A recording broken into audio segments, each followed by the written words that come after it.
kita. Saudaraku, Yesus mengasihi kita.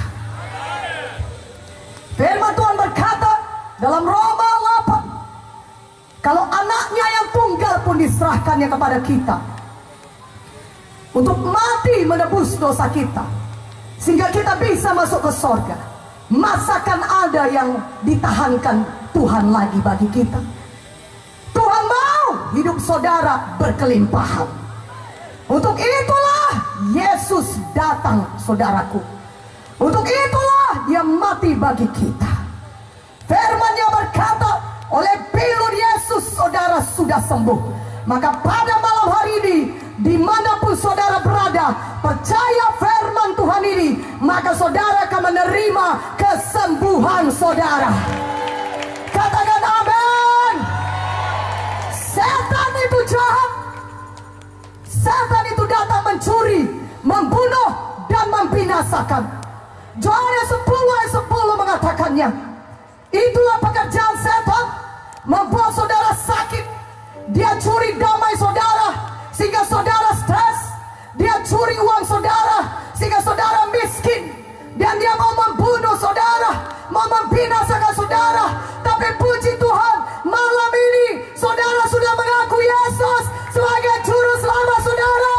Maka setan tidak punya hak lagi bagi saudara dalam hidup saudara.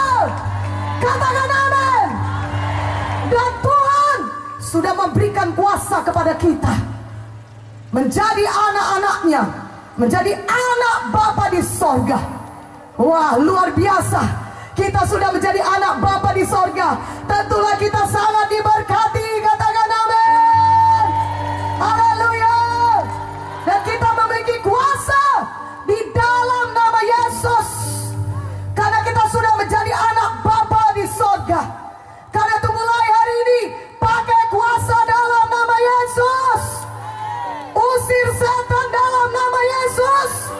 Sebelum pun dia datang kepada saudara, usir terlebih dahulu dalam nama Yesus. Katakan amin. Dalam nama Yesus, roh kematian, roh pembunuh tidak bisa menjamah saya. Dalam nama Yesus, roh kecelakaan tidak bisa menjamah saya. Dalam nama Yesus. Maka saudara akan lihat Tuhan akan melindungi saudara. Saudara akan lihat setan akan lari, karena dia tidak bisa melawan nama Yesus. Amin.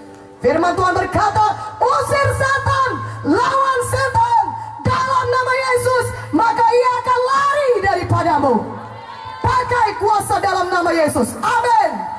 Pada malam hari ini, saya mau menunjukkan kepada saudara kuasa firman Tuhan yang sama berkuasanya dengan Tuhan Yesus sendiri. Banyak orang berkata, itu mujizat sudah lama berlalu. Tidak ada mujizat lagi, karena Tuhan Yesus sudah di sorga. Dulu pada waktu zaman Tuhan Yesus duduk di bumi ini, tinggal di bumi ini, ada mujizat, karena Tuhan Yesus ada di bumi.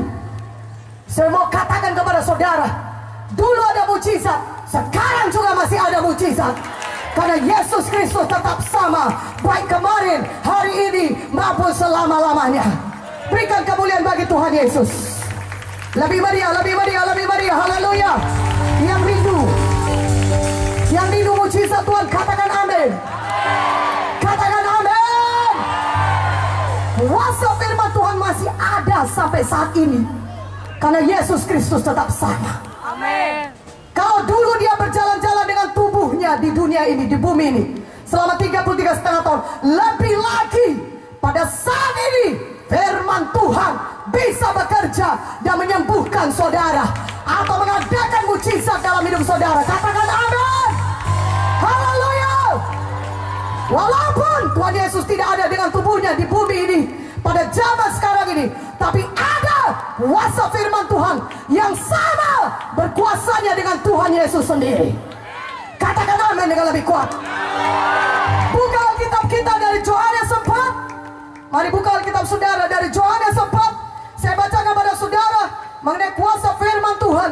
Yohanes 4 ayat 46. Ayat 46, saudaraku yang kekasih, sampai 54. Maka Yesus kembali lagi ke Kana di Galilea, di mana ia membuat air menjadi anggur. Dan di Kapernaum ada seorang pegawai istana, anaknya sedang sakit. Ketika ia mendengar bahwa Yesus telah datang dari Judea ke Galilea, pergilah ia kepadanya, lalu meminta supaya ia datang dan menyembuhkan anaknya, sebab anaknya itu hampir mati. Maka kata Yesus kepadanya, jika kamu tidak melihat tanda dan mujizat, kamu tidak percaya. Pegawai istana itu berkata kepadanya, Tuhan, datanglah sebelum anakku mati. Kata Yesus kepadanya, pergilah, anakmu hidup. Orang itu percaya akan perkataan yang dikatakan Yesus kepadanya, lalu pergi. Ketika ia masih di tengah jalan, hamba-hambanya telah datang kepadanya dengan kabar bahwa anaknya hidup.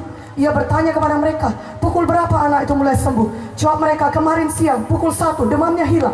Maka teringatlah ayah itu bahwa pada saat itulah Yesus berkata kepadanya, anakmu hidup. Lalu ia pun percaya, ia dan seluruh keluarganya.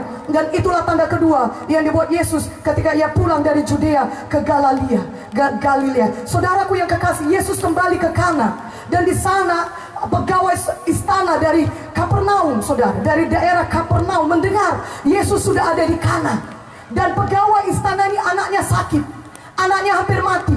Ketika dia tahu Yesus ada di Kana, dia jalan dari Kapernaum.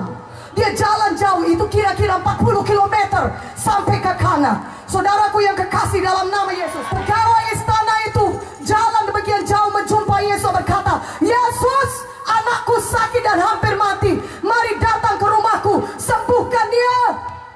Tetapi Tuhan Yesus berkata kepadanya, engkau mau aku datang kepadanya? Engkau mau datang jalan, aku jalan ke Kana sampai ke Kapernaum. Kalau kau tidak melihat tanda demikian, engkau tidak percaya. Tapi sekarang aku berkata kepadamu, kata Tuhan Yesus, aku berfirman kepadamu, pulanglah, pergilah, anakmu hidup. Katakan amin. Dan pegawai istana ini percaya.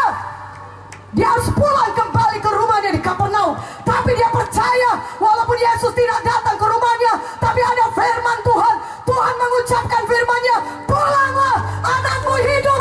Dia percaya. Mana amennya lebih kuat, amennya? Dia percaya. Maka apa yang terjadi ketika dia berjalan pulang kembali ke Kapernaum? Itu agak jauh. Dia pasti mungkin jalan kaki. Zaman dulu tidak ada mobil yang cepat, 40 km.